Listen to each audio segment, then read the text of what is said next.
fala'alla amutu ghadan, bisa saja aku mati besok pagi. Fa innal mautu la yahjam, maka sesungguhnya maut itu tidaklah pernah memberitahu dia waktu tertentu. Tak pernah, maut tak pernah. Engkau mati besok pagi aja lah ya, kecek maut. Tak pernah.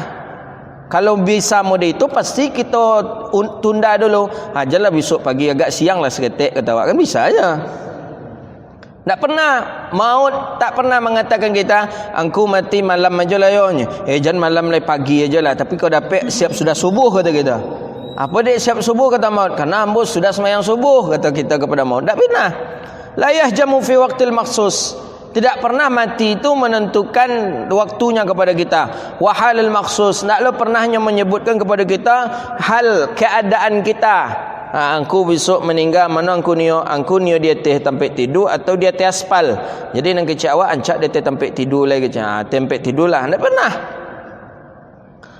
Maka pada tahun tertentu tidak pernah, dalam keadaan tertentu tak pernah. Fala budda min hujumihi, maka tidak dapat tidak pas datang waktunya, maka kita pun dipanggil oleh Allah Rabbun Jalla Jalaluh. Fal isti'dadu lahu aula min isti'dadi lid dunya, maka mempersiapkan diri untuk mati itu lebih utama daripada mempersiapkan diri untuk dunia. Ni tak bisa nak temakan kita kaji Imam Ghazali kan. Tak temakan. Kita lebih banyak mempersiapkan untuk dunia. Kebun sawit kita tambah jual. Harta, uang masuk kita cari juga ke mana-mana lagi. Untuk apa? Untuk memperkuat dunia. Apalagi dengan corona ni, tak tahu entah bila corona ni akan habis ni. Cari usaha yang lain. Untuk apa? Untuk dunia. Tapi kita lupa mempersiapkan kematian, padahal kematian itu lebih dekat dengan kita. Itu tajamnya pandangan Al-Imam Al-Ghazali rahimahullahu ta'ala. Jadi kita lebih banyak hari ini mempersiapkan untuk ekonomi kita saja. Sehingga ada orang kita hari ini risau dia kalau tidak ada yang akan ia tinggalkan untuk anak-anaknya. Dulu para nabi, yang dipikirkan oleh para nabi, ma ta'buduna min ba'di, apa yang disembah, apa yang kalian sembah nanti setelah aku tidak ada lagi, kepada anak-anaknya dia sampaikan. Hari ini orang tua bukan ta'buduna min ba'di, tapi ma ta'kuluna min ba'di, apa yang kalian makan nanti setelah aku tidak ada lagi. Itulah orang tua mencari usaha ke sana ke sini untuk anak, tapi intinya untuk dunia. Maka kata Imam Al-Ghazali rahimahullahu ta'ala, kata Imam Al-Ghazali, fal isti'dadu lahu aula min isti'dali dunya, maka sesungguhnya persiapan untuk mati itu lebih utama dibandingkan dengan persiapan untuk dunia. Jadi kita kebanyakan kita memang mempersiapkan untuk dunia saja selama ini. PT kita perbanyak tempat masuknya. Kalau bisa pengeluarannya juga kita kecilkan sikit. Ada lagi usaha-usaha ambil, tapi kita lupa untuk mempersiapkan diri kita mati. Mempersiapkan mati itu banyak. Seperti dalam kisah Rabi'atul Adawiyah. Rabi'atul Adawiyah, beliau mempersiapkan matinya dengan kain kafan. Jadi beliau beli kain kafan ke pasar 5 helai, kemudian beliau gunting, beliau ukur ukuran beliau gunting, beliau buat mukenahnya, beliau buat seperti halnya perempuan, kemudian beliau gulung, beliau lipat, beliau letaklah di dalam lemari yang sering beliau buka. Karena kita kan ada lemari yang sering kita buka, habis mandi lemari itu juga kita buka. Nanti sore mandi lagi, lemari itu juga yang kita buka. Jadi beliau itu lemari itu yang sering beliau buka. Setiap beliau membuka lemari tadi, nampak jugalah kain kafan tadi. Bergetar jiwa beliau, kemudian beliau bermunajat kepada Allah, sehingga beliau seorang wali min awliya'illahis salihin. Memang suami beliau juga orang yang saleh. Al-Adawi seorang yang saleh, maka seorang istri beliau seorang yang muti'ah, salih, bernama Rabi'atul Adawiyah. Begitu dia. Kita siapa yang sanggup boleh kain kapan datang dalam lemari awak? Tak ada yang sanggup kita. Ya, kalau sanggup membelinya sanggup kita, cuman sanggup meletakkan di lemari itu yang tak sanggup. Ya kan? Tak tolak terasa-rasa ada hantu dah awak, padahal memang itu yang kita pakai besok. Gitu. Kalau kami muda-muda kan jadilah ibu-ibu nak apa, siap-siapkanlah kain kapan dari kini. Biar Pas membuka lemari itu nampak kain kapan. Terletak je pitihnya di bank. Kan ke kami duit no. Ni duit ni ustaz. Ustaz bangun pesantren. Iya, ini saya menyumbang satu lokal untuk pesantren. Ya alhamdulillah. Itu gunanya. Kalau tidak ada kain kapan di dalam lemari, terasa lama duit itu. Masih terasa bermanfaat juga lagi. Padahal umur kita tak tahu kita berapa lama umur kita lagi. Itu dia. Ada emas, ambil ustaz, ikut emas kau ustaz, pakaikanlah ustaz, buatkanlah ke pesantren ustaz. Ya alhamdulillah. Kalau enggak ibu-ibu ni membeli kain kapan, dia kami membeli kain kapan. Tapi letak dalam lemari ibu-ibu lah ni. Dia kalau tidak kita, maka di dalam kitab apa tadi kemarin kita baca dalam Bahjatun Nufus, bahawa kalau kita tidak membiasakan diri kita untuk mengingat mati, maka hubbud dunia kita akan tinggi, cinta dunia kita akan tinggi. Orang yang cinta dunia tinggi, wa karahiyatul maut, dia lupa akan mati, lupa mati. Kalau orang cinta dunia, lupa dia akan mati. Nak tengah mati dah rasa kayak duit taruh aja dia. Padahal bisa saja waktu mati itu sudah mendekatinya. Maka sebelum menyesal nanti, hancak dari kini. Mana ada piti, hancak wakafkan copek. Mana yang ada punya usaha, punya apa, wakafkan. Cuman tidak diwakafkan semuanya. Ada pula hendaknya peninggalan untuk kita. Saya dengar Syekh Sa'id Ramadan Al-Buti rahimahullah. Syekh Sa'id Ramadan Al-Buti seorang ulama besar Syria Al-Azhari. Beliau seminggu menjelang beliau kena bom itu di masjid pengajian tafsir, itu seluruh pakaian-pakaian beliau itu sudah beliau berikan ke santri-santri beliau.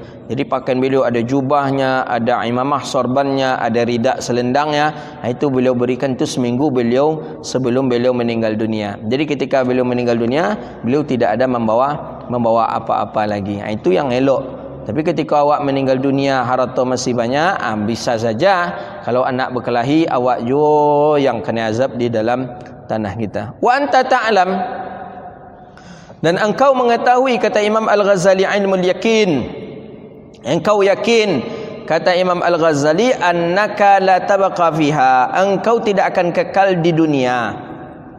Tapi kenapa engkau masih begitu mementingkan persiapan dunia? Padahal di dunia kau tidak kekal. Tidak ada orang yang tidak mati di dunia ini. Pasti akan mati. Tidak ada yang kekal. Dan itu engkau yakin, kata Imam Ghazali. Tapi kenapa engkau lebih mementingkan persiapan dunia yang pasti engkau tidak kekal di dalamnya dibandingkan dengan persiapan mati, padahal mati itu pasti, kata Imam Al-Ghazali. Illa muddatan yasirah, ya, annaka la tabqa fiha illa muddah. Kata Imam Al-Ghazali bahawa sesungguhnya engkau tidak kekal, bahawa sesungguhnya engkau yakin bahwasanya engkau tidak akan kekal pada dunia ini kecuali masa yang sedikit saja. Paling kencang 60 tahun, 80 tahun. Ini di akhir zaman ni umat yang di atas 70 tahun itu sudah jarang. Jadi mungkin hari ini sudah jarang orang yang berusia 80 tahun. Mungkin di zaman kita tua nanti, mungkin jarang orang yang berumur 60 atau 70 tahun. Karena dia semakin lama semakin sedikit kadar masanya. Kalau dulu zaman nenek-nenek kita, orang meninggal dunia tu kebanyakan umur 90 tahun ke atas. Setelah tu turun 80 tahun ke atas. Setelah tu turun 70. Jadi nanti ada masanya orang yang umur 25 tahun itu pun sudah meninggal dunia. Jadi jarang nanti orang yang berumur 40 tahun. Jarang nanti orang yang berumur 50 tahun, jarang. Karena orang yang berumur 35 tahun itu pun sudah diwafatkan oleh Allah. Sekarang sajalah orang yang berumur 90 tahun payah mencarinya. Yang 80 tahun payah mencari. 70 tahun masih banyak. Ada masanya nanti yang mencari 70 tahun ini pun payah nanti. Payah nanti yang mencari 70 tahun. Yang 60 tahun banyak nanti. Begitulah seterusnya, itu tanda daripada akhir zaman. La'allahu lam yabqa min ajlika illa yaumin wahid. Kata Imam Al-Ghazali rahimahullah, bisa saja tidak ada kekalan, tidak berkekal daripada ajal engkau kecuali cuma satu hari saja. Sehari kau aja tinggal wak rupanya lain. Bagaimana? Sedangkan kita tidak sempat beribadah kepada Allah.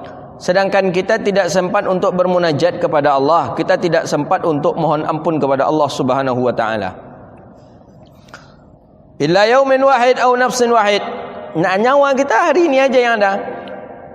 Faqadara hadha fi qalbika kulla yaumin wa kullifa nafsaka sabra ala ta'atillahi yauman fa yauman. Kata Imam Al-Ghazali rahimahullahu taala, maka oleh karena itu faqaddara, maka sanggupilah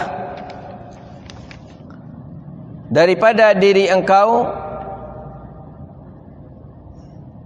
fi qalbika wa kullifa hadha ay al-hujumul maut fi lahzat, maka pentingkanlah atau pikirkanlah atau ihtimamkanlah atau masukkanlah kematian itu pada hati engkau kullayaum, setiap hari. Sebagaimana sabda Nabi sallallahu alaihi wasallam, tahaffatul mu'minul maut wa inma qala hadzal an di dunya sijnul mu'min idz la yazalu fiha fi ta'bin min tahammuli musyaqqati nafsahu kasara syahwatahu. Kata Nabi sallallahu alaihi wasallam, kata Imam Al-Ghazali rahimahullah, maka masukkanlah, maka hujum, tentukanlah kematian itu selalu setiap hari pada diri engkau, dan beratkanlah diri engkau terhadap kematian itu, as-sabru ala ta'atillah, dan engkau sabar di atas taat kepada Allah, yauman fa yauman, tiap hari engkau mesti sabar. Fa innaka law qaddartal baqa, maka jikalau seandainya engkau Allah takdirkan kekal di dunia ini 50 tahun saja, alzamtuha sabran ala ta'atillahi, maka engkau hendaklah bersabar di atas taat kepada Allah Subhanahu wa taala. Kalau seandainya awak dapat cuma 50 tahun ajanya, 50 tahun itu pun pakaikanlah untuk berta'abbud kepada Allah Subhanahu wa taala. Masalan, alzamtuha sabran ala ta'atillah ay tilka nafsu ay jazaa'ah, wasta'asat bi taqdimil ain ala sad, wa ta'assat ay khalafat fi ba'd nusi wa ta'assabat bis sad fal ain wahidah, hadza ahsan ay wujidatun nafsi sa'ba. Jikalau seandainya susah engkau di atas diri engkau setelah kematian, fa in fa'alta dzalika ay taklifu nafsaka sabran ala ta'ah, maka hendaklah engkau melakukan tetap sabar di atas taat. Fa farahat 'indal mauti farhan la akhara laha, maka la akhara lahu, maka engkau bergembira ketika datangnya mati akan gembira yang tidak ada kesudahannya. Jadi kalau kita umur 50 tahun tapi lagi beribadat kepada Allah, sabar kita dengan ibadat kepada Allah, istiqamah kita dengan ibadat kepada Allah, maka ketika datangnya ajal, kita datangnya kematian itu dalam keadaan tenang dan gembira selama-lamanya. Tapi kalau seandainya insawifat, dan jikalau seandainya engkau lambat-lambatkan, watasahalta, dan engkau permudah, jadi ja'akal maut, jadi kita undur taubat, kita undur-undur mengingat mati, nak niat mengingat mati dah, ja'al maut fil waqti la tahsabahu, kemudian datanglah kematian itu pada waktu yang tidak engkau kira, yang tidak mengira seseorang akan kematian itu, maka binasalah dia, rugilah dia akan rugi yang tidak juga ada kesudahan. Maka oleh karena itu, persiapkanlah diri kita betul-betul persiapan yang matang untuk datangnya kematian itu. Wa 'inda sabahi yahmadukal qaum sirra, maka ketika berpagi, ketika di pagi hari, pujilah Allah, pujilah Allah. Ketika di pagi hari, pujilah Allah Subhanahu wa taala bihamdil qaum sirra, dengan dhammah sin fathah surra ay siyaru awalul lail wa awsatu wa akhir kama fil misbah wal murad bizalika ta'ati fi zalikal waqt.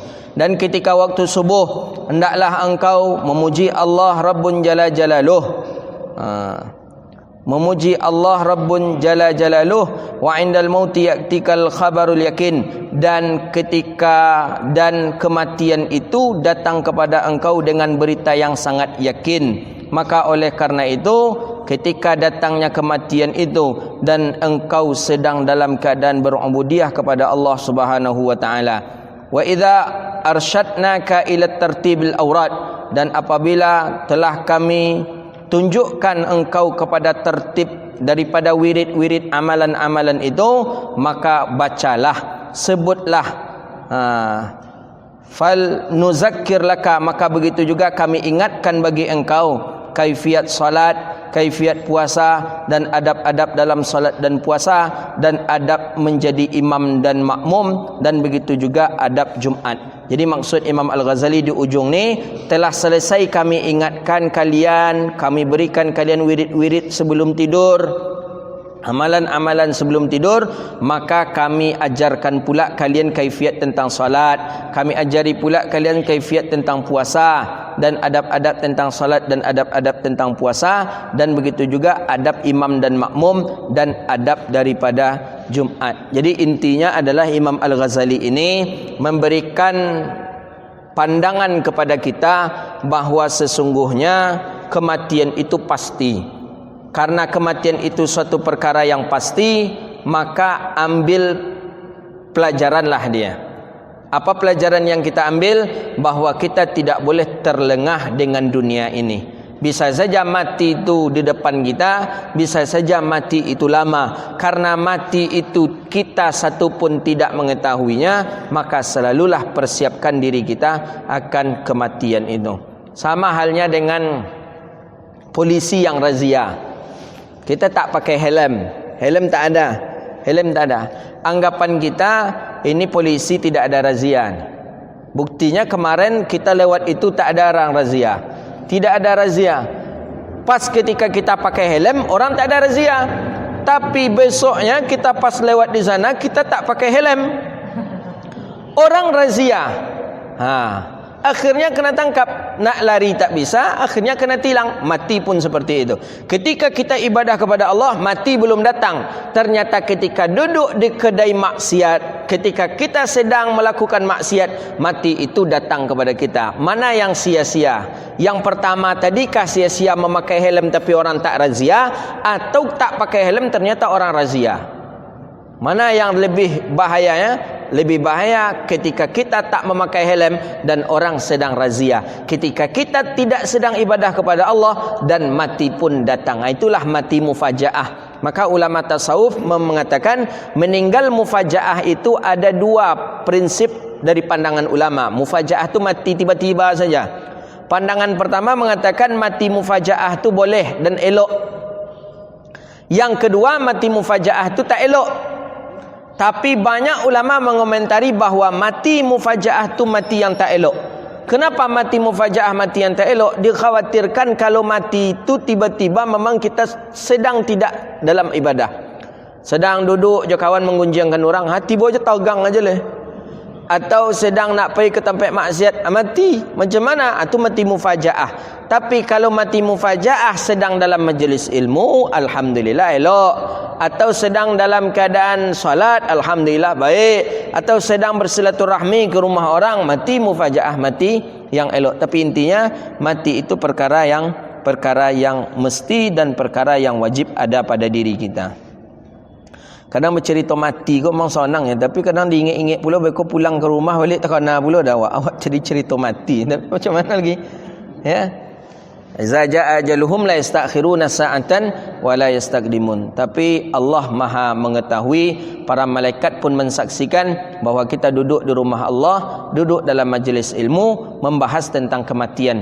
Mudah-mudahan Allah mudahkan kita mati, Allah mudahkan kita meninggal dunia dan meninggal dalam keadaan husnul khatimah. Amin ya rabbal alamin.